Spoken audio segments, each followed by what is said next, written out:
राज्यातील काही भागात सध्या अंशतः आभाळी हवामान असून ही स्थिती या आठवड्यात कायम राहण्याची शक्यता आहे.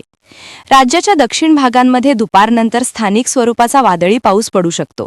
हा पाऊस प्रामुख्याने कर्नाटक व तेलंगणा सीमेलगत असलेल्या मराठवाडा, मध्य महाराष्ट्र व विदर्भातील सीमावर्ती भागांमध्ये राहण्याची शक्यता आहे.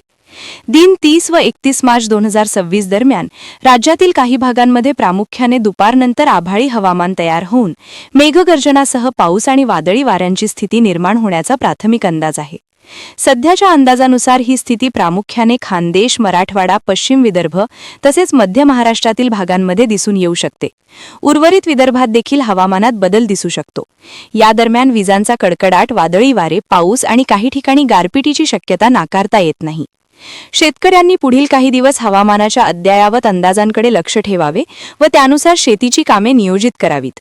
सध्या रब्बी पिकांची काढणी सुरू असल्याने शेतकऱ्यांनी काढणी केलेली पिके सुरक्षित ठिकाणी साठवून ठेवावीत किंवा झाकून ठेवण्याची व्यवस्था करावी.